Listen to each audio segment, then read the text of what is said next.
Hey everyone, Grayson the Bard here, and welcome back to day 72 of the Hunt Day. And I realized that, the past couple days, my recording quality on Frontier has been absolute garbage. It's been a lot blurrier, a lot less high res than I want it to be and what it had been. So last night I spent a couple hours mucking around Streamlabs to try and fix it and see what went wrong.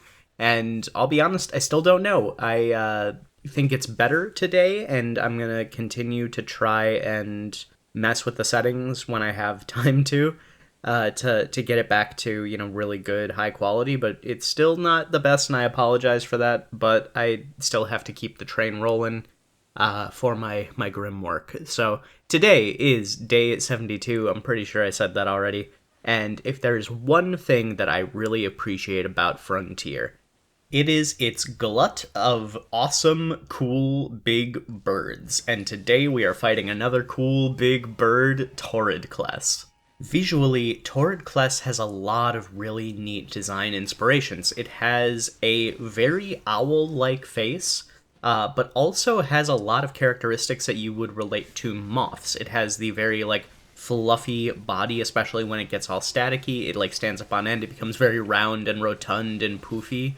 And it has those long blue antennas coming off the top of its head, almost like horns, that look like, a moth's feelers. As someone who really likes big birds and who really likes moths, I think they are a great monster. And visually, design-wise, they are, knocking on my top 10. Frontier has had a lot of really cool monsters that I was not expecting to love as much as I do. It's got a very nice neutral and natural color palette that gets augmented with, bright glowing aspects when it statically charges itself, but in my opinion, I don't think Torridkless ever feels over the top like some of the other Frontier monsters do when they go Super Saiyan. Torridkless kind of occupies that same space as Zinogre for me, where it's just pressing on the precipice of unbelievable, but not quite passing it yet.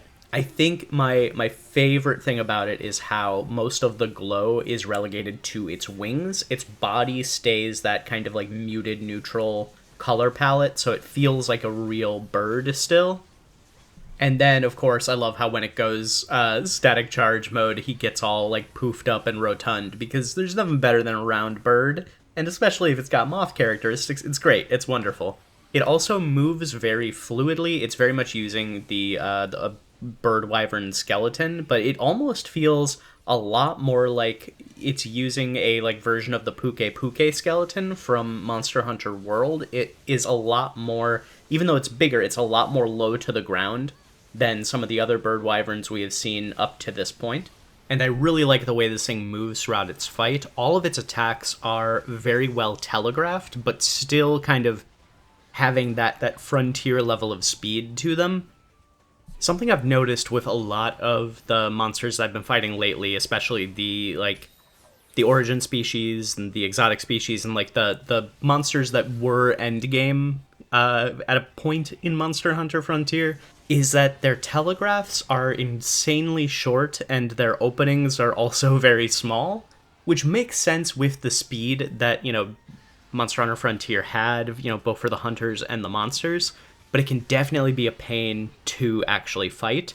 And I'm not sure where Torridkless initially sat in the progression of Monster Hunter Frontier, but I really like how it feels. The fight feels like a regular Monster Hunter fight rather than a endgame MMO challenge to surpass. And I really like that. Torridkless is definitely up there of my favorite monsters in the game so far, probably right below Furukururu, the other big bird who we fought, but Pobarubarumu, the hunting horn whale, is 100% far and away my favorite. But Torridkless is up there. I really, really like Torridkless.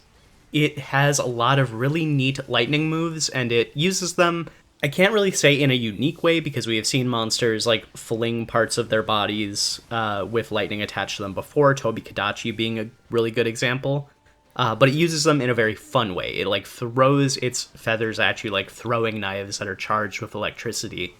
I think my favorite move of his that I actually have an easier time dodging when he is charged for some reason, and I'm not sure why.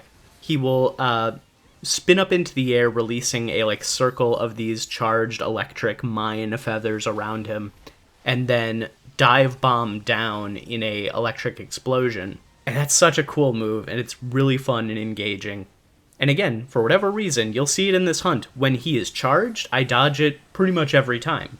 But when he is just regular base form, for whatever reason, I get hit by it all the time. I don't know if it's just easier for me to read when the attack is coming, when the feathers are there and it's got kind of that like that glow to it, or what, but you know, it whatever it is, I found it a lot easier to dodge when he's just all charged up.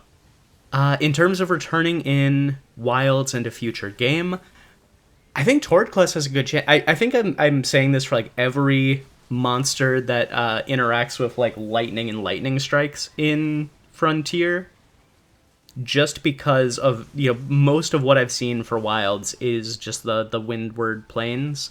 And how much like lightning and dealing with lightning strikes is important in that biome. And I think Tordcless I could easily see flying around being kind of a challenge to Ray Dow. Maybe not like the same level as Ray Dow, but kind of like the step below. I feel like everything we've seen in the Windward Plains so far has been kind of a lower tier monster and then Ray Dow. So I feel like Tordcless could kind of fit that middle ground in the ecology of the Windward Plains. So I'm going to say high 7, 8 out of 10 to return in Monster Hunter Wilds. I think it would fit really well in the desert. And I just really want to see it again. And I'm hoping, this is a very hopeful, aspirational one. I'm going to say like an 8 or 9 out of 10 for returning in a future game. All right, that is where I'm going to wrap up the ramble for today. Thank you all so much for watching. Please stick around until the end of the hunt if you can. It always means a lot to me. Like, comment, and subscribe if you want to. Don't if you don't. And until next time, I'm gonna get back to trying to figure out what went wrong with my settings.